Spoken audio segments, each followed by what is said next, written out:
नमस्ते बच्चों। और जो कल सेट में पढ़ाया था और सेट में सब कुछ मैं बताया था, थोड़ा सा एक बार फास्ट रिवीजन करेंगे और उसके बारे में थोड़ा जानकारी करेंगे। इसके बाद मतलब थोड़ा आगे बढ़ेंगे, तो थोड़ा शॉर्ट तरीके से देखेंगे। तो यहाँ पर मैं पढ़ाया था समुच्चय।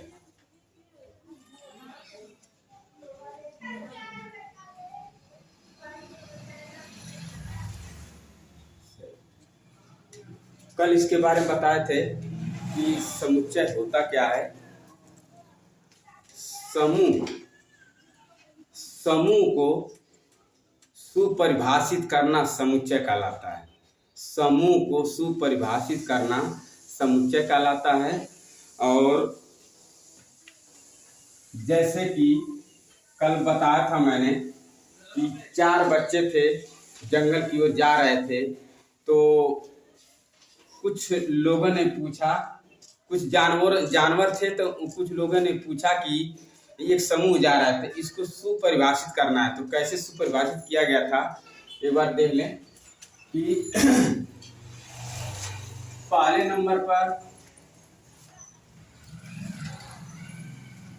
नंबर पर जंगली जानवरों का समूह।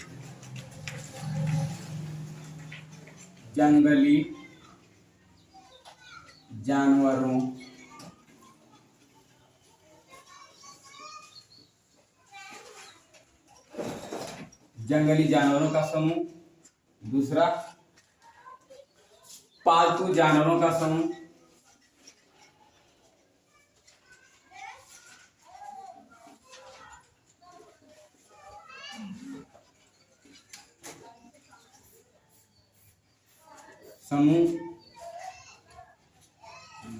जानवरों का समूह।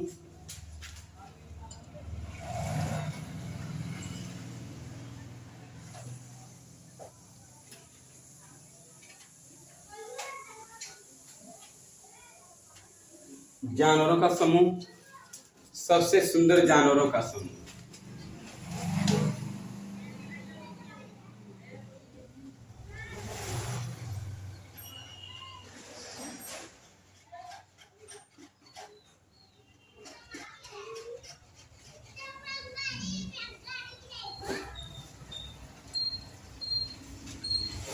तो ये 4 बातें बताई थी। और हम क्या क्या जानवर में थे? बकरी, गाय, हिरण, लोमड़ी,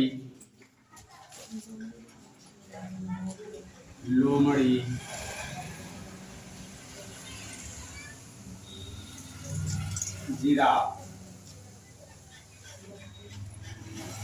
ध्यान दो, कुछ जंगली कुछ जानवर थे। क्या थे? कुछ जानवर थे। तो जब 4 बच्चे जा रहे थे जंगल की ओर, तो उनको कुछ जानवर दिखे। कौन कौन से जानवर दिखे? बकरी, गाय, हिरण, लोमड़ी और जिराफ। क्या दिखे? बकरी, गाय, हिरण, लोमड़ी, जिराफ दिखे। ठीक ना?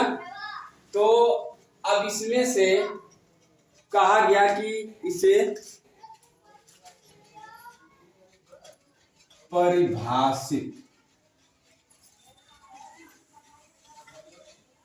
परिभाषित करना है।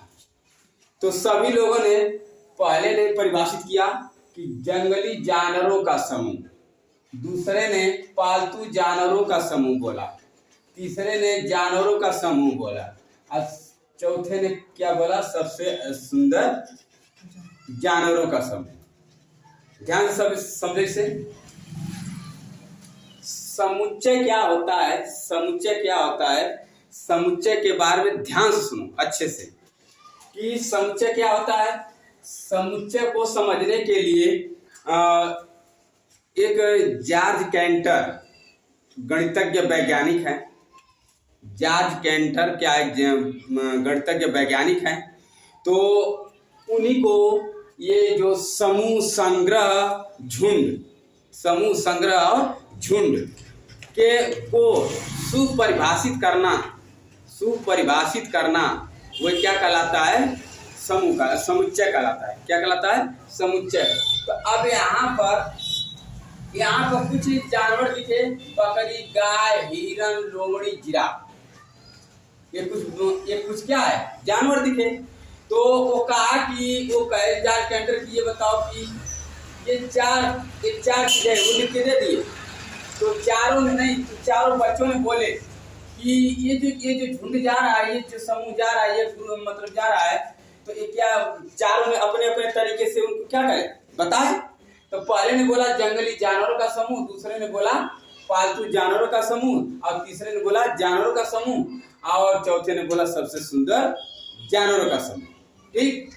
तो अब यहाँ तो ये सभी बच्चे ने इसको परिभाषित कर दिया, बता दिया। सभी बच्चों ने क्या करा? इसको ये चारों बच्चों ने क्या करे? इनको बता दिया ये क्या है? जानवरों का समूह है ना, ये क्या है? जानवरों का समूह है। तो अब इसको सुपरिभाषित करना है। क्या करना है? सुपरिभाषित करना है। तो जब सुपरिभाषित कर देंगे तो ये क्या है? ये समूह है। जब इसको सुपरिभाषित करेंगे तो वो क्या हो जाएगा? समुच्चय हो जाएगा। जब इसको सुपरिभाषित करेंगे तो क्या हो जाएगा? समुच्चय हो जाएगा। तो अब यहाँ पर बकरी, गाय, हिरन, लोमड़ी, जिराफ। अब सुनो, ये कह रहे जंगली जानवरों का समूह। जंगली, अब ये बताओ जरा कि ये बकरी, गाय, ये जंगली जानवर है? जंगली जानवर नहीं है। हिरन, लोमड़ी, जिराफ ये जंगली हो सकते हैं, लेकिन बकरी, गाय थोड़ी हो जाएंगे। तो ये बताओ कि ये सुपरिभाषित हुआ? नहीं हुआ। तो ये गलत हो गया। क्या हो गया? गलत हो गया। अच्छा, अब यहाँ पर अब पालतू जानवरों का समूह। तो बकरी, गाय तो पालतू है, लेकिन हिरन, लोमड़ी, जिराफ क्या है? नहीं है। तो ये भी गलत हो गया, क्योंकि सुपरिभाषित नहीं हो रहा है। ये सुपरिभाषित नहीं हो रहा। अब यहाँ पर कह रहा है कि जानवरों का समूह। क्या? जानवरों का समूह।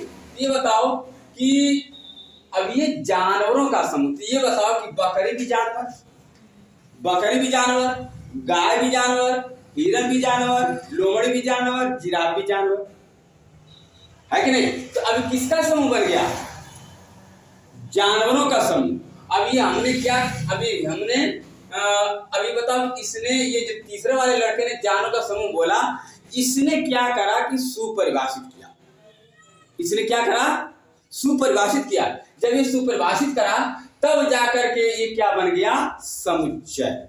क्या बन गया? समुच्चय। अब यहाँ पर चौथे ने बोला कि सबसे सुंदर जानवरों का समूह। चौथे ने बोला क्या? सबसे सुंदर जानवरों का समूह। सुंदर तो बकरी भी है, कोई कहता गाय है, तो कोई कहता हिरन है, कोई कहता लोमड़ी है, कोई कहता जिराफ है। सबका अलग अलग पसंद है ना। किसी को हिरन पसंद है तो किसी को लोमड़ी नहीं पसंद है, किसी को बकरी पसंद है तो किसी को गाय नहीं पसंद है। तो कैसे किसी को सुंदर कह सकते हैं? नहीं कर सकते ना। तो ये भी गलत है। ये क्या है? ये गलत है। तो ये वाला सही हुआ कि जानवरों का समूह, क्योंकि ये सभी क्या है? जानवर। सभी क्या है? जानवर है। तो इसलिए हम बोलेंगे। तो अब ये बताओ कि इसने क्या करा? सुपरिभाषित किया। क्या किया? सुपरिभाषित किया। क्या किया? सुपरिभाषित। ये सब परिभाषित किए, ये सब क्या किए? परिभाषित किए। लेकिन ये सब परिभाषित किए, लेकिन तीसरे वाले ने सुपरिभाषित किया। जब तीसरे वाले ने सुपरिभाषित किया तो वही क्या कहलाता है? समुच्चय। क्या कहलाता है? समुच्चय। तो ये तो समझाने के लिए जार्ज कैंटर ने एक एग्जाम्पल के तरीके से बताया। लेकिन अब यहाँ पर हम जैसे यहाँ पर 2, 4, 6, 8, 10 ये है ना। हाँ, तो ये क्या है? एक संख्या है। अरे ये क्या है? अंक है। ये सब क्या अंक है? तो ये बताओ कि इसको सुपरिभाषित करना है। इसको क्या करना है? सुपरिभाषित करना है। परिभाषित। अब बताओ इसको कैसे सुपरिभाषित करेंगे? इसको कैसे सुपरिभाषित करेंगे? अगर हम कहें चाहे आप कहें कि 2, 4, 6, 8, 10 अगर कहें कि 11 से छोटी विषम संख्या है, कहें कि 11 से छोटी ये क्या है, विषम संख्या है, तो ये बताओ कि ये क्या विषम संख्या है? ये विषम संख्या है? नहीं है। अब कहेंगे इसे कि ये 12 से छोटी, 12 से छोटी ये क्या है, सम संख्या है। कह सकते हैं कि नहीं? कह सकते हैं ना। तो ये क्या है कि 12 से छोटी ये क्या है, 12 से छोटी सम संख्या। तो अब ये सुपरिभाषित हो गया। अगर ये 11 से छोटी विषम संख्या बोलेंगे तो क्या कहलाएगा? ये परिभाषित तो है लेकिन सुपरिभाषित नहीं। ऐसे में तो अब यहाँ पर ये अंकों के द्वारा, जब ये तो काम एग्जाम्पल इस तरह, लेकिन मैथमेटिकल चीज नहीं है, लेकिन यहाँ पर ये इस तरह अब लाएंगे हम आपको, इसको समझाएंगे कि 2, 4, 6, 8, 10 12 से छोटी एक सम संख्या है। 12 से छोटी क्या है? सम संख्या है। तो इसको परिभाषित करने के लिए तो अब यहाँ पर क्या लिखेंगे? इसको समुच्चय की परिभाषा क्या लिखेंगे?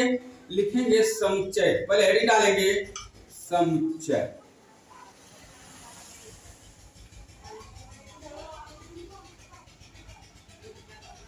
समुच्चय हेडिंग डालेंगे तो लिखेंगे क्या इसमें?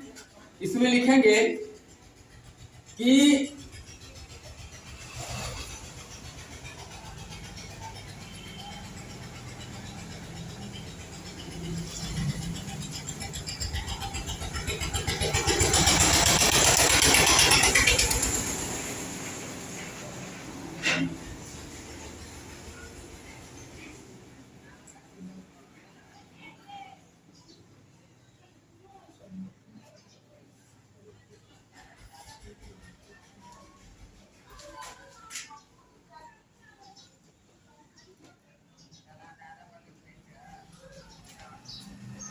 समुच्चय हेडिंग, समूह को सुपरिभाषित करना समुच्चय कहलाता है। क्या है? समूह को सुपरिभाषित करना समुच्चय कहलाता है। परिभाषा हो गया, ठीक है। तो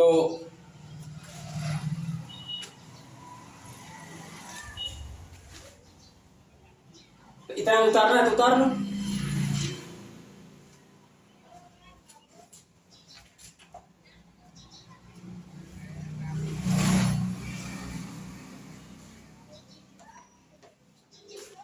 चलो इतना ही, अब थोड़ा सा टाइम नहीं है, कल बताएंगे, ठीक है।